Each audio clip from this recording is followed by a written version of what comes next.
नमस्कार। आज की वीडियो बहुत ही महत्वपूर्ण होने वाली है क्योंकि आज हम भारतीय दर्शन से संबंधित विषय पर चर्चा करेंगे।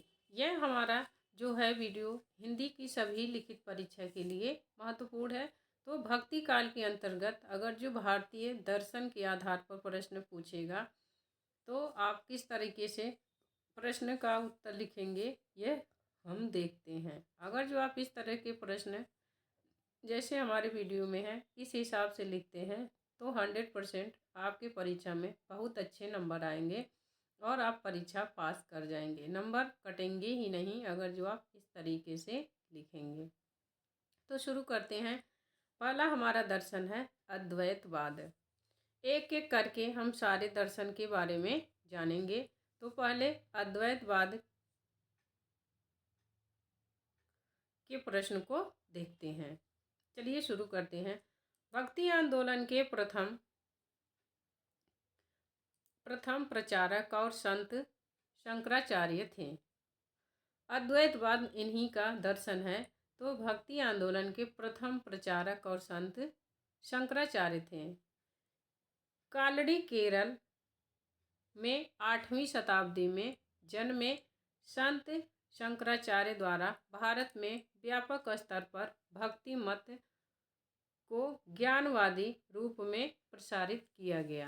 मोस्ट इम्पोर्टेंट ये सारे हैं टॉपिक। अगर आप ऐसे प्रश्न लिख देंगे प्रश्नों के उत्तर तो आपके ज़रूर अच्छे नंबर आएंगे। अद्वैतवाद के बारे में बताया जा रहा है कि यह शंकराचार्य का वाद है, दर्शन है और शंकराचार्य कालड़ी केरल के 8वीं शताब्दी में जन्मे थे और इन्होंने किसका प्रचार किया था? ज्ञानवादी रूप में प्रसारित किया गया। इनके गुरु गोविंद भगवद्याद थे। शंकराचार्य को प्रच्छन्न बौद्ध भी कहा जाता है क्योंकि इनके गुरु गौड़पाद बौद्ध थे, इसीलिए शंकराचार्य को प्रच्छन्न बौद्ध भी कहा जाता है। रीजन बताया जा रहा है, कारण बताया जा रहा है कि इनके गुरु गौड़पाद बौद्ध थे। इन्होंने प्रस्थानमयी का भाष्य किया। प्रस्थान त्रयी, यहाँ त्रय रहेगा, प्रस्थान त्रयी का भाष्य किया। उपनिषद, ब्रह्मसूत्र और गीता। प्रस्थान त्रयी में 3 आएंगे, उपनिषद, ब्रह्मसूत्र और गीता। इन्होंने स्मृति संप्रदाय का प्रवर्तन किया जो पंचदेवोपासना पर आधारित है।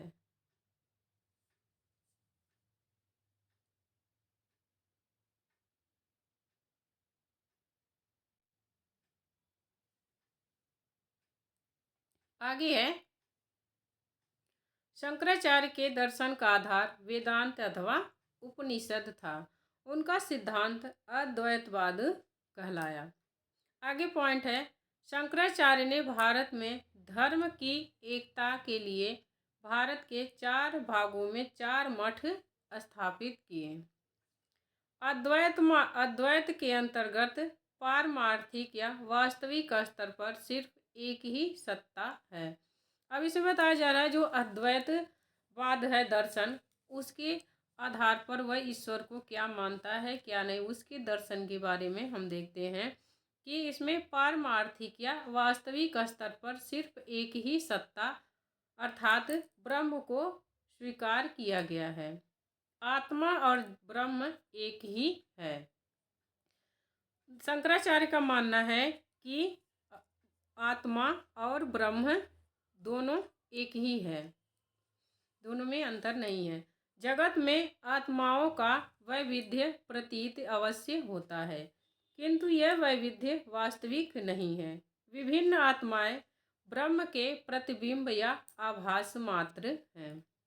शंकराचार्य कहते हैं कि जो आत्मा है और परमात्मा दोनों, आत्मा और ब्रह्म दोनों एक ही है। संसार में अनेक आत्माएं पाई जाती हैं, आत्माओं में विविधता पाई जाती है और यह विविधता उनकी वास्तविक नहीं है। जो आत्माएं हैं वह ब्रह्म का प्रतिबिंब या आभास मात्र हैं।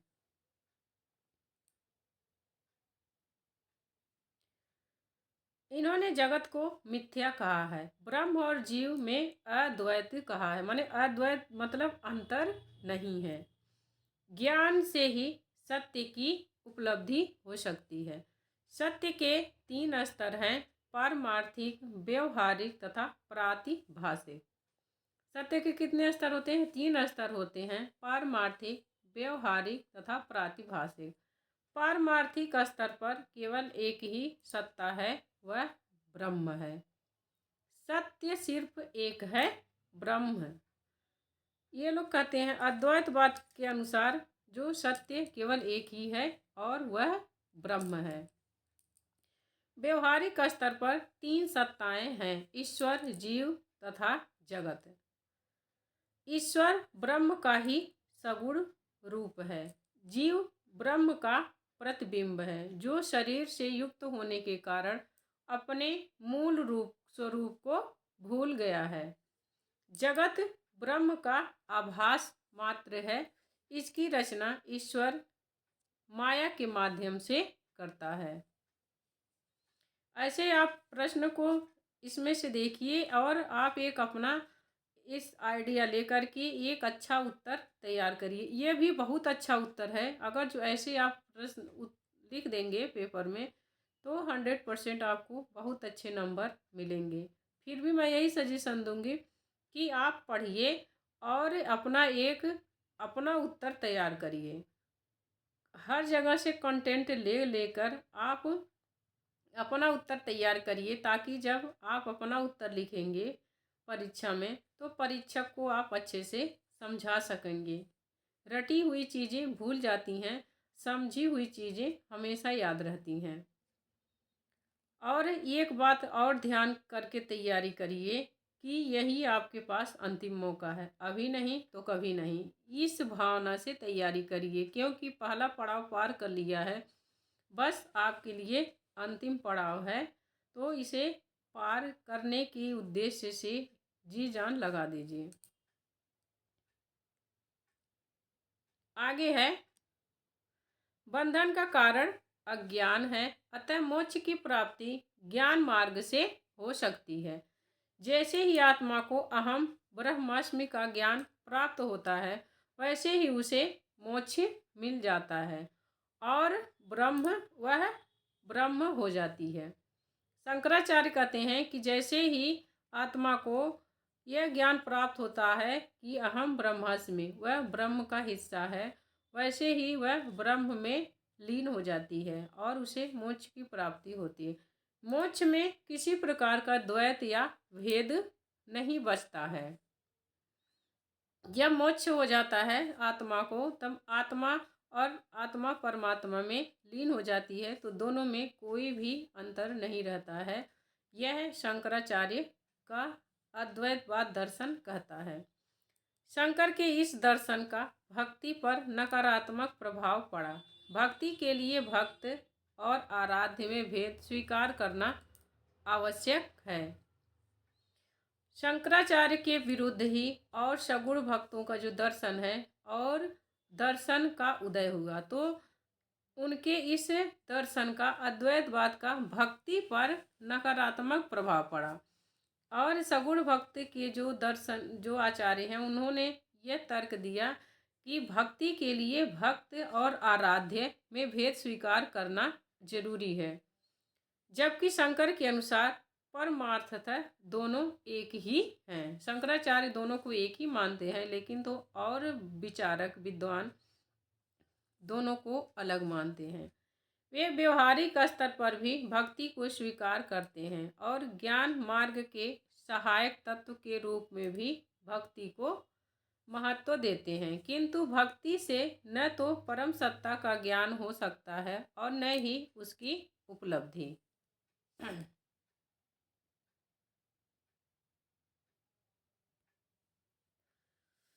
शंकराचार्य का निर्गुण ज्ञानवादी दर्शन मन में उत्पन्न निराशा के विषाद को खत्म न कर सका और न ही सामान्य लोगों को सुग्राह्य हो सका। इसमें जिस हिसाब से प्रश्न देगा आप उस हिसाब से लिखिएगा उत्तर। क्योंकि प्रश्न में कई तरीके के प्रश्न पूछे जाते हैं। एग्जामिनर प्रश्न कैसे पूछेगा वह आप नहीं जानते हैं उस समय, इसीलिए परीक्षा रिटन कराई जा रही है कि आप जो सोचने की जो क्षमता है वह कहाँ तक है और आपका ज्ञान कितना है, इसीलिए रिटन हो रहा है अब की बार। परिणामतः कालांतर में संतों द्वारा अद्वैतवाद की आलोचना की गई तथा वैष्णव संतों द्वारा शंकर के अद्वैतवाद के विरुद्ध में दक्षिण में 4 नए मतों की स्थापना की गई, जो इस प्रकार है। अद्वैतवाद के विरोध में ही 4 मत सगुण संप्रदाय के 4 मत आए।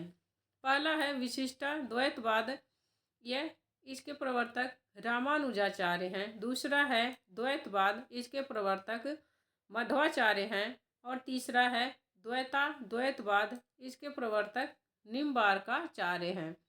और चौथा है शुद्धाद्वैतवाद, इसके प्रवर्तक विष्णु स्वामी या वल्लभाचार्य हैं। दोनों इससे संबंधित हैं। अब हम एक एक करके क्रम से इन लोगों को देखेंगे। विशिष्टाद्वैतवाद, द्वैताद्वैतवाद, द्वैताद्वैतवाद, शुद्धाद्वैतवाद, चारों को देखेंगे। पहला पॉइंट है विशिष्टाद्वैतवाद। भक्ति आंदोलन के प्राचीनतम प्रचारक रामानुजाचार्य थे। इनका जन्म श्री पेरू तमिलनाडु में हुआ था। ये वैष्णव संत थे।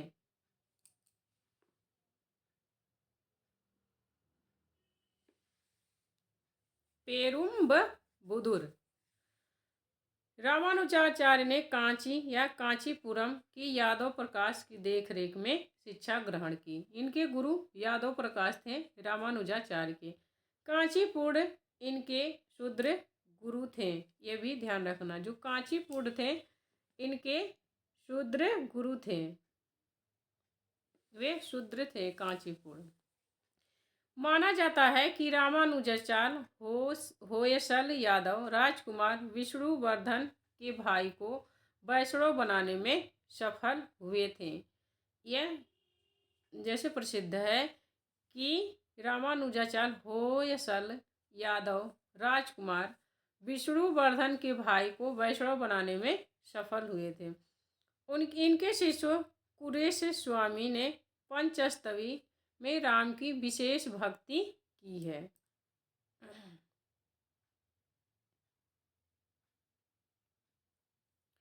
रामानुजा संप्रदाय में दीक्षा केवल द्विज जाति को दी जाती है। हालांकि सूत्रों के लिए भी भक्ति का प्रावधान था। रामानुजाचार्य श्री संप्रदाय परंपरा में आते हैं। श्री संप्रदाय में के पूर्ववर्ती आचार्यों का क्रम यह है: श्री रंगनाथ मुनि, पुंडरीकाक्ष, राम मिश्र, यामुनाचार्य। यामुनाचार्य की प्रमुख रचनाएं हैं सिद्धित्रय, आगम, प्रामाण्य, गीतार्थ संग्रह।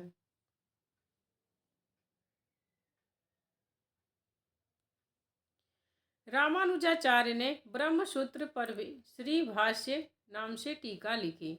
इस टीका में इन्होंने यह कहा कि एक शूद्र ईश्वर की कृपा से मोक्ष प्राप्त कर सकता है। रामानुजाचार्य शेष अथवा लक्ष्मण के अवतार माने जाते हैं। रामानुजाचार्य को दक्षिण में विष्णु का अवतार माना जाता है। रामानुजा का दर्शन विशिष्टाद्वैतवाद कहलाता है, जो शंकर के अद्वैतवाद के विरुद्ध पहली ठोस प्रतिक्रिया है। रामानुजा ने अंतिम सत्ता को एक ही मानते हुए इसके भीतर द्वैत की स्थापना की है, इसीलिए इसे विशिष्टाद्वैतवाद कहा जाता है। रामानुजा का दर्शन विशिष्टाद्वैतवाद है, जो शंकराचार्य के अद्वैतवाद के विरुद्ध है। और रामानुजाचार्य ने अंतिम सत्ता को एक ही मानते हैं। जो ईश्वर है वही अंतिम सत्ता है और आत्मा और परमात्मा में द्वैत की स्थापना करते हैं, भेद मानते हैं। इसीलिए इनके जो संप्रदाय है उसको विशिष्टाद्वैतवाद कहा जाता है।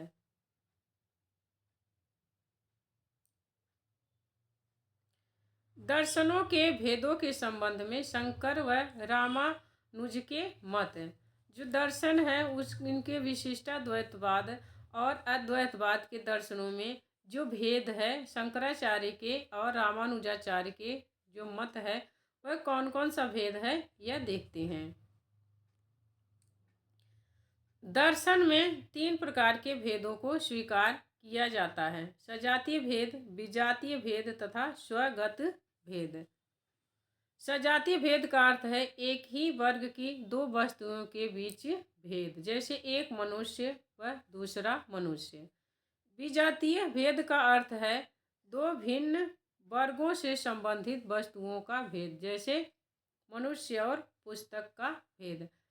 विजातीय में 2 अलग अलग चीज़ें रहेंगी, 2 अलग अलग जाति की वस्तुएं रहेंगी, सजातीय में एक ही तरह की।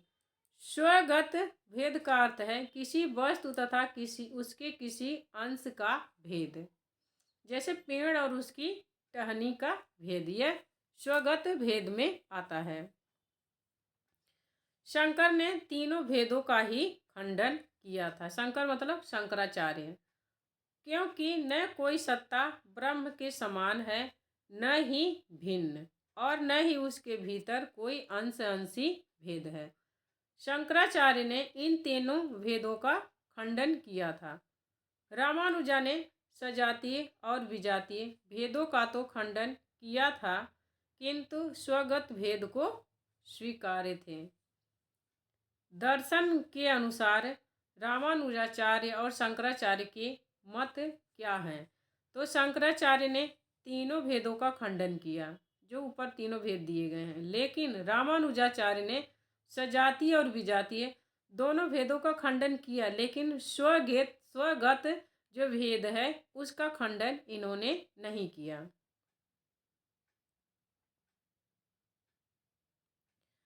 रामानुजा की एक सीमा यह थी कि उन्होंने केवल भक्ति को उच्च वर्णों के लिए सीमित कर लिया था। सीमा मतलब वह उनकी क्या है, गलती है, उसमें दोष है। रामानुजा ने स्पष्टतः कहा कि ईश्वर और ब्रह्म में कोई भेद नहीं है, वह सगुण ही है। सत्य, चित्त और आनंद उसके गुण हैं।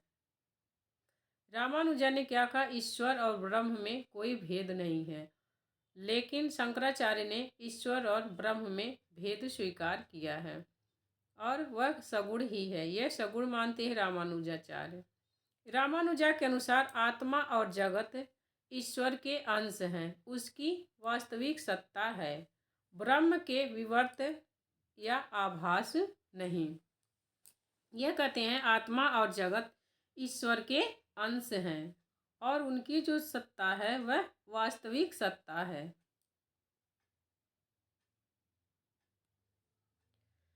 रामानुजा ने विष्णु नारायण की उपासना स्वीकार कर विशिष्टाद्वैत सिद्धांत की स्थापना की। इनके यहाँ राम की भक्ति भी मिलती है, लेकिन राम भक्ति को व्यवस्थित रूप रामानंद ने दिया था। रामानुजा के यहाँ इन्होंने विष्णु नारायण की उपासना की, लेकिन राम की भी भक्ति इनके यहाँ मिलती है, लेकिन राम की भक्ति का विस्तृत जो प्रचार है वह रामानंद ने किया है। इनके मत में पुरुषोत्तम सगुण, पुरुषोत्तम ब्रह्म सगुण और सविशेष है। भक्तों पर अनुग्रह करने के लिए 5 रूप धारण करते हैं। इन्हीं में आचार्यतार, अर्चावतार राम की गणना होती है। भक्ति ही मुक्ति का साधन है। रामानुजा मानते हैं कि भक्ति, ईश्वर की भक्ति ही मुक्ति का साधन है। जागतिक परेशानियों को दूर करने के लिए ईश्वर अवतार लेता है। तुलसीदास ने भी कहा कि जब जब होई धर्म की हानि, बाढ़े असुर अधम अभिमानी, तब तब प्रभु धरि विविध शरीरा, हरहि दुख सज्जन पीरा। तो ये भी स्वीकार करते हैं कि संसार की परेशानियों को दूर करने के लिए ईश्वर जो है अवतार लेता है। रामानुजाचार्य की मान्यता थी कि व्यक्ति की आत्मा ईश्वर के साथ एकीकृत नहीं है, बल्कि आत्मा और ईश्वर का संबंध अग्नि और चिंगारी के समान है। ईश्वर पूर्णतः अमूर्त नहीं है, गुण और सौंदर्य से परिपूर्ण है। रामानुजा ने माना है कि आत्मा और ईश्वर का संबंध कैसे है? अग्नि और चिंगारी से। मतलब जैसे आग से ही चिंगारी निकलती है, वैसे ही जो आत्मा है वह ईश्वर से निकलती है, और यह ईश्वर का एक छोटा सा अंश है। जैसे चिंगारी आग का बहुत ही छोटा अंश होता है।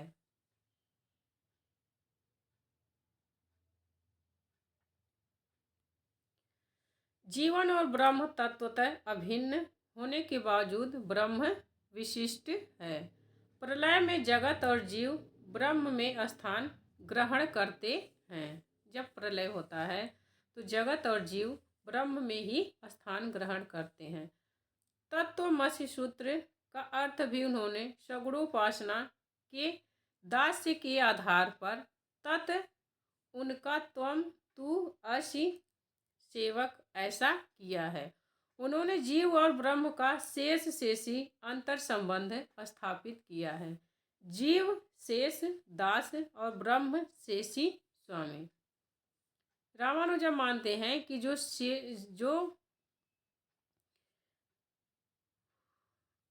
जीव है वह शेष अर्थात दास है, और जो ब्रह्म है वह स्वामी है।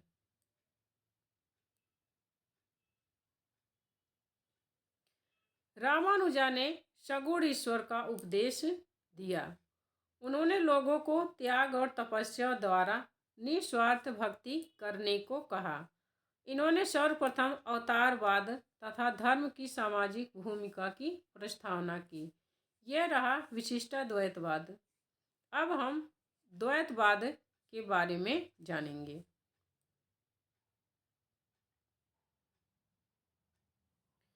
भक्ति काल के उपदेशकों में मध्वाचार्य उल्लेखनीय हैं। वेदांत दर्शन के 3 दार्शनिक में उनका नाम रामानुजाचार्य तथा शंकराचार्य के साथ लिया जाता है। आचार्य मध्व का जन्म दक्षिण भारत के वेलीग्राम नामक स्थान में हुआ था। उत्तर भारत की यात्रा पर आने पर एक बद्रिकाश्रम गए और वहाँ वेद व्यास से शालिग्राम की 3 मूर्तियाँ प्राप्त की। यहीं अपने शिष्यों की सुविधा के लिए उन्होंने 8 मंदिरों का निर्माण किया और वैष्णव भक्ति के प्रचार में योग दिया। यह द्वैतवाद के संबंध में हम चर्चा कर रहे हैं। मध्वाचार्य ने अद्वैतवाद का घोर विरोध किया। इनका दार्शनिक मत द्वैतवाद है। वे तत्ववाद के प्रवर्तक हैं, जिसे द्वैतवाद के नाम से जाना जाता है। इनके मत में भगवान विष्णु 8 गुणों से बद्ध और सर्वोच्च तत्व हैं। जगत सत्य है, ईश्वर और जीव का भेद है। जीव का जीव से भेद तथा जड़ का जीव से भेद वास्तविक है। समस्त जीव हरि के अनुत्तर हैं।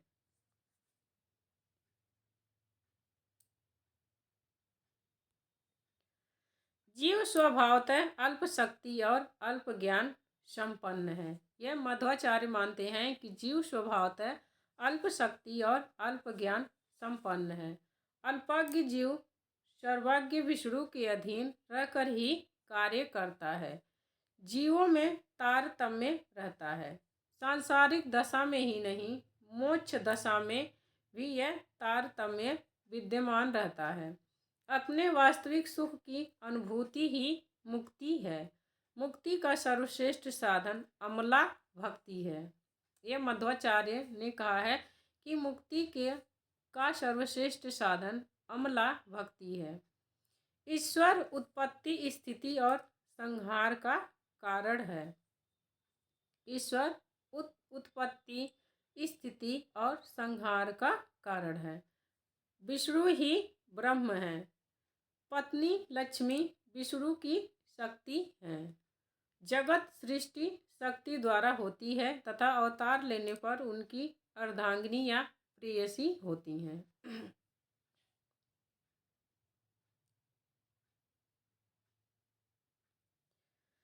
अंतिम स्थिति में भी जीव और जगत में भेद है, जीव और जीव में भी भेद है।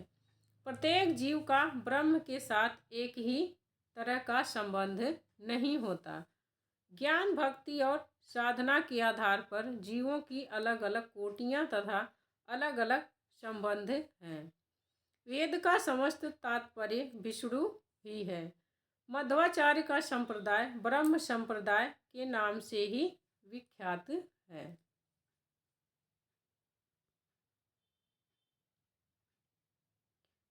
अब हम द्वैताद्वैतवाद को देखते हैं। श्री निम्बार्काचार्य का समय अनिर्णित है। निम्बार्क संप्रदाय में इनको सृष्टि के आदि में उत्पन्न माना जाता है, किंतु डॉक्टर भंडारकर ने इनका समय 1162 ईस्वी के आसपास स्थिर किया है। जो इनके संप्रदाय में, निम्बार्क संप्रदाय में, इन्हें सृष्टि के आदि में उत्पन्न, आदि मतलब शुरुआत में ही उत्पन्न माना जाता है, लेकिन भंडारकर ने इनका समय 1162 ईस्वी के आसपास स्वीकार किया है। कुछ विद्वान इस संप्रदाय को वैष्णव भक्ति का प्राचीनतम संप्रदाय मानते हैं। श्री निम्बार्क का संप्रदाय सनकाद या हंस संप्रदाय के अंतर्गत है। निम्बार्काचार्य रामानुजाचार्य के समकालीन थे। इनका मानना है कि भगवत कृपा प्राप्त की जा सकती है। इस संप्रदाय का दार्शनिक सिद्धांत भेदवाद या द्वैतवाद है। जीव अवस्था भेद से ब्रह्म के साथ भिन्न भी है तथा अभिन्न भी। इनमें उन्होंने बताया भेदवाद में कि जो जीव की अवस्था है वह ब्रह्म के साथ भिन्न भी है और अभिन्न भी है। जीव ब्रह्म का अंश है, ब्रह्म अंशी है। जीव अणु अल्पज्ञ है। भक्ति ही मुक्ति का साधन है। विष्णु के अवतार स्वरूप कृष्ण ही उपास्य हैं। इनके में विष्णु के अवतार कृष्ण की पूजा की जाती है।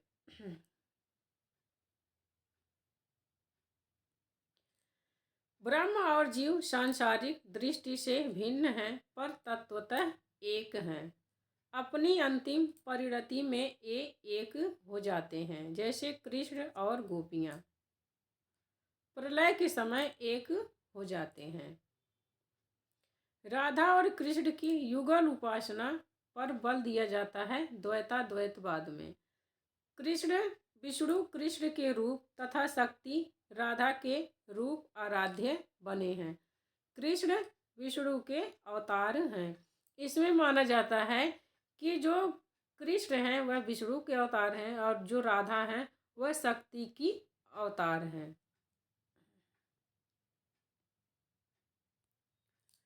ब्रजमंडल में इसका प्रचार है और इसके अंतर्गत श्री कृष्ण की अनेक लीलाओं के द्वारा भक्ति भाव की अभिव्यक्ति की जाती है।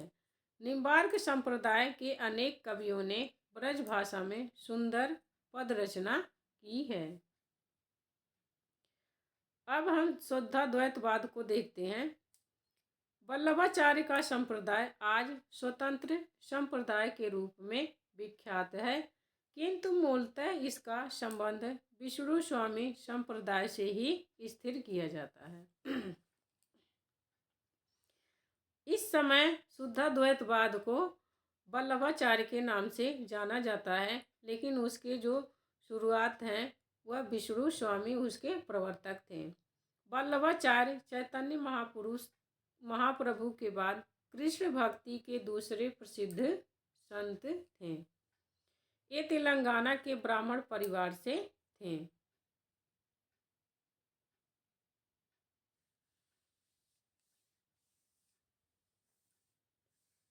वल्लभाचार्य भी विष्णु वेदांती दार्शनिक हैं, जिनका दर्शन शुद्ध द्वैतवाद कहलाता है।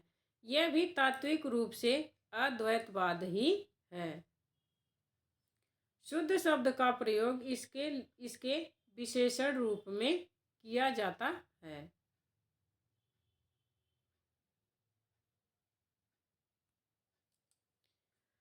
ब्रह्म माया से सर्वथा अलिप्त अर्थात शुद्ध है। जिस प्रकार स्वर्ण अनेक रूपों में परिवर्तित होने पर भी स्वर्ण शुद्ध स्वर्ण रहता है, इसी प्रकार ब्रह्म शुद्ध ही है। ब्रह्म अपनी संधिनी शक्ति द्वारा सत्य का, संवित शक्ति द्वारा चित्त का तथा आह्लादनी शक्ति द्वारा आनंद का आविर्भाव करता है। जीव सत्य और नित्य है, उसकी उत्पत्ति नहीं होती। जीव अणु है। जीव के 3 प्रकार हैं: शुद्ध जीव, संसारी जीव, मुक्त जीव।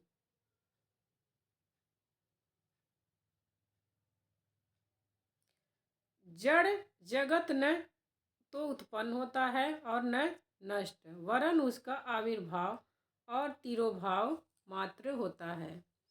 वल्लभ के अनुसार संपूर्ण सृष्टि 3 प्रकार के गुणों से निर्मित होती है: सत्य, चित्त तथा आनंद। वल्लभाचार्य के अनुसार जो सृष्टि है 3 गुणों से संपन्न होती है: सत्य, चित्त और आनंद।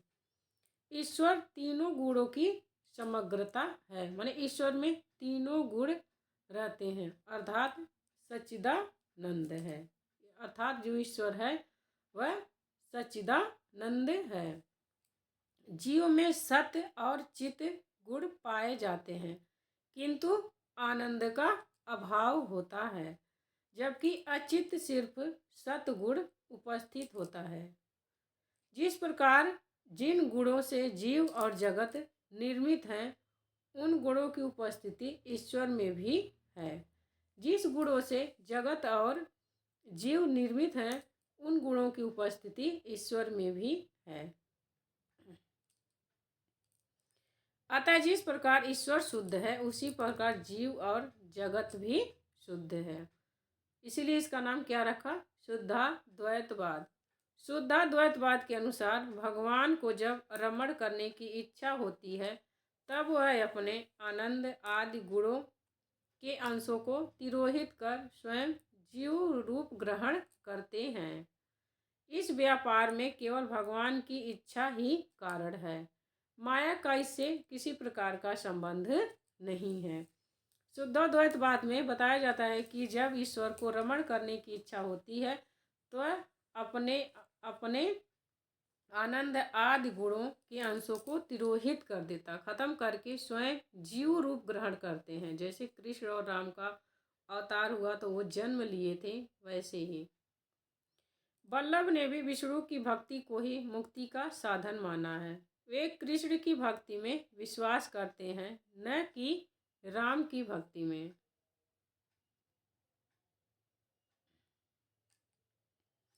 भगवत भक्ति का साधन भक्ति है।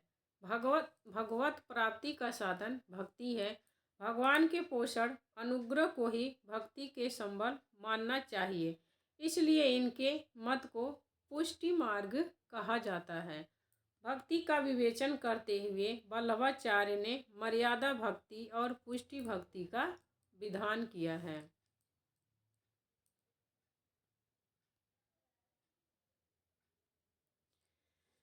निष्कर्ष: अद्वैतवाद को छोड़कर अन्य 4 जो हैं, ये क्या ब्रह्म के निर्गुण तत्व का निषेध नहीं, किंतु भक्ति का आधार सगुण है। चारों का निष्कर्ष देखते हैं। चारों जो वाद हैं, विशिष्टाद्वैतवाद, द्वैतावाद और द्वैतवाद, चारों का, तो चारों का निष्कर्ष ये है कि चारों ईश्वर के निर्गुण ब्रह्म का निषेध करते हैं, किंतु भक्ति का आधार सगुण मानते हैं। अवतारवाद की प्रस्तावना है तथा अवतारवाद में लीला है। ईश्वर की प्राप्ति हेतु ज्ञान के स्थान पर भावना व अनुभूति आवश्यक है। 4 वैष्णव संप्रदायों में श्री शनकादि ब्रह्म और रुद्र में से श्री कहीं कहीं ब्रह्म संप्रदाय के आचार्य राम भक्ति में विशेष स्थान रखते हैं। जो चारों में से श्री, सनकादि, ब्रह्म और रुद्र में जो श्री संप्रदाय है वह राम की भक्ति में विशेष स्थान रखता है। और ये तीनों ब्रह्म, रुद्र व सनकादि संप्रदाय कृष्ण की आराधना करते हैं। अब हमारा यहाँ पर दर्शन से संबंधित यह खत्म होता है वीडियो। तो आप अपने प्रश्नों को हल करिए और अपने उत्तर की अच्छे से तैयारी करिए। मिलते हैं अगले वीडियो में, तब तक के लिए